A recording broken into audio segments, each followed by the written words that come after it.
দেখো সকাল সকাল মুড়ি খেতে বসে গেছি, চপ দিয়ে মুড়ি। আমার উৎকল বাবু মুড়ি, আমার ভাত রুটি না হলেও চলবে, কিন্তু মুড়ি লাগবে বাবু। শসা লঙ্কা। আর তুই স্কুল যেতে পারবি তো? শরীর ঠিক আছে পুরোপুরি? আর মাথা ধরা নাই? আমি মানাই করছিলাম যে বলি মাথা ধরে গেছে, যেতে হবে নাই। তো যাক, যখন ইচ্ছা আছে স্কুলের কাজ টাজ করা হয়ে গেল। এই যে খাওয়াচ্ছিলাম নিজের হাতেই, আর তম ধরছে না আর কি। মুড়ি খাই দিতে হবে, আর চপ আনতে হবে। চপ মুড়ি আবার লাগবে কি? তোমারও তাই? তোমার চুল বানতে আছে, ড্রেস পরতে আছে, তোমার অনেক লেট হয়ে যাচ্ছে। লাও লাও লাও। রোদ দিচ্ছে বাইরে, আজকে রোদ দিচ্ছে।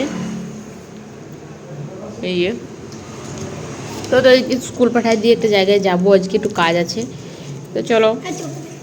হ্যালো ফ্রেন্ড, সবাইকে শুভ সকাল। সবাই কেমন আছো? আশা করি সবাই ভালো আছো, আমি ভালো আছি। তো আজকে সকাল থেকে ভিডিওটা স্টার্ট করলাম। তো ছেলে মেয়েকে স্কুলে পাঠাবো, সেই কারণে ওদেরকে মুড়ি খাওয়ানো হয়ে গেছে। আর আমার তো বুঝতেই পারছো, আমরা উৎকল, আমাদের মুড়ি তো লাগবেই। চপ মুড়ি লঙ্কা শসা, এটা তো কমন ব্যাপার একটা। তো কারা কারা মুড়ি খেতে পছন্দ করো? আশা করি সবাই, বেশিরভাগ সবাই পছন্দ করো। তো দেখতে পাচ্ছ এখানে রেডি হয়ে গেছি, ছেলেমেয়েদেরকে স্কুলে পাঠিয়ে দিচ্ছি। কোথায় বার হচ্ছি রেডি হয়ে। তো দেখো পুরো ভিডিওটা, তাহলে বুঝতে পারবে যে রেডি হয়ে কোথায় বার হচ্ছি। এদিকে টোটো চলে এসছে, রোজকার রুটিনের কাজ আর কি। তেমন কিছু নয়, তোমরা ভাববে কোথায় যাচ্ছি, না সেরকম কোথাও না। তো যাচ্ছি, আমাদের কাছে এটা একটা ছোটোখাটো ট্রিপ হলো বলতে পারো। যাই বলো, কেউ যদি বাজে বাজে কমেন্ট করো, সেখানে কিছু করার নেই। কিন্তু আমরা ঘরের বউ, মানে আমরা বাঙালি ঘরের বউ, তো আমাদের কাছে এটাই বড় কথা। সবসময় তো বাইরে বার হওয়া হয় না ঘর সামালে।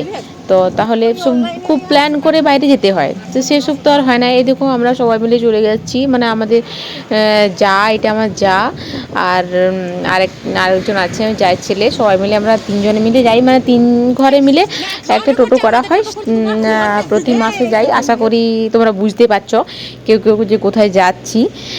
তো ফাইনালি আমাদের গন্তব্যস্থলে পৌঁছে গেছি আমরা।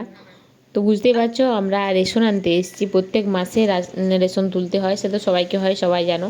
তো সেই জায়গায় চলে এসেছি, কারণ আজকে 10টা সাড়ে 10টার পর উনি যেতে বলেছিলেন, 10টার পর, যে তোমাদের সুবিধা মতো আসো, রেশনটা নিয়ে যাও, ফাঁকা আছে। সেই কারণে আমরা চলে গেছি আর কি। তো চলে গেছি আমরা। তো ঘরে রান্নাবান্না কিচ্ছু হয় নাই। তো কখন কি করব কিছু বুঝতে পারছি না। ছেলে খাই দিয়ে স্কুল যাবে। তো আমাদেরকে একটু, আমাদের গেলে আমাদেরকে একটু তাড়াতাড়ি ছেড়ে দেন আমাদেরকে, যে বৌমারা এসেছে, তো ওদেরকে বেশিক্ষণ দাঁড় করাবো না, আমাদেরকে রেশনটা দিয়ে দিই, আমাদেরকে একটু ছেড়ে দেন। এই তো ওই ছাগল বাচ্চা পুচকুটা একটু ভিডিও ক্লিপ নিয়ে নিলাম। পুচকুটা কোলে দিতে ইচ্ছা করছিলো, কিন্তু কী বলতো, মানে এখন মানে আমি নিতে পারিনি। কীরকম মানে একটু ভয় ভয় লাগে, ভালো লাগে কিন্তু ভয় লাগে। তো এখানে আমরা মালটা নিতে চলে এসেছি, ফিঙ্গারপ্রিন্টও হয়ে গেছে, মালটা নিয়ে নেবো। অনেকজন লাইনে ছিল প্রথমে, কিন্তু তারা তো আগে নেবে, কেউ তো ছাড়বে না। আগে পরে করে যদি বলি আমাদের একটু ছেড়ে দাও, কেউ ছাড়বে না। তো সেরকম একটা ব্যাপার, যে কেউ ছাড়বে না। তো ঠিক আছে, এতে আমরা মালপত্র নিয়ে আমরা বার হয়ে গেছি। তো সবেমাত্র পাইলাম রেশন আনতে গেছিলাম। তো কাপড়গুলো দিয়ে গেছিলাম, কালকের ধোয়াগুলো, সেগুলো যে তুলি নেবো। মেঘটা দেখাচ্ছে, মনে হচ্ছে বৃষ্টি আসবে, কারণ রান্না করতে হয়তো লাগবো, দিয়ে সেই সময় বৃষ্টি শুরু হয়ে যাবে, তাহলে আর আসতে পারবো না। হট করে দৌড়ে তখন ভিজে যাবো সব। এই যে মেঘটা দেখাচ্ছে, একটু মনে হচ্ছে ধরা ধরা।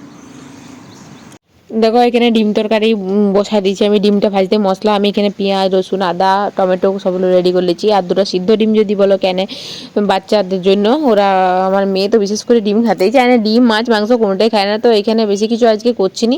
তো ডিম তরকারি করছি, পটল ভাজা আলু ভাজা এইসব দিয়ে আজকে চালিয়ে না, কারণ অনেকটা লেট হয়ে গেছে, ছেলে খাইয়ে দিয়ে স্কুল যাবে। তো সেই কারণে করে একদিন ঝটপট করে রান্নাটা করে নিয়েছি, বেশি সময় হাতে থাকে নাই। তো আসতেই তো 12:30 বাজে গেছে। তো এরকম কি সবার খাওয়া দাওয়া কমপ্লিট, ছেলে খাই দিয়ে স্কুল চলে গেছে, আমিও এখানে খাবার দাবার খাই নিলাম। তো এখানে স্নান করে ছাদে চলে এসেছি কাপড় মেলার জন্য। মেঘটা একটু দেখাচ্ছে, মনে হচ্ছে বৃষ্টি হয়ে যাবে। এই যে আরও বৃষ্টি শুরু হয়ে গেছে, দেখতে পাচ্ছ, দুপুর দুপুর আরও এই কাজে ছিলাম, এটা শোনা না ছিল, সেই কারণে একটু লেট হয়ে গেছিলো। তারপর ছেলে স্কুল থেকে এলো, ওকে খাতে দিতে দিতে ওর 1:40 ছুটি হয়, মানে টিফিন হয়। তো সবাই খাওয়া দাওয়া করে নিলাম, তারপরে একবারই স্নান করবো, কারণ দেরি হয়ে গেছে যেহেতু। সেই কারণে যে বৃষ্টি পড়ছে, রোডটা দেখতে পাচ্ছ, পুরো বৃষ্টি দেখাও যাচ্ছে হয়তো। তো চলো আজকের ভিডিওটা এখানেই শেষ করছি, দেখা হবে পরের ভিডিওতে। টাটা।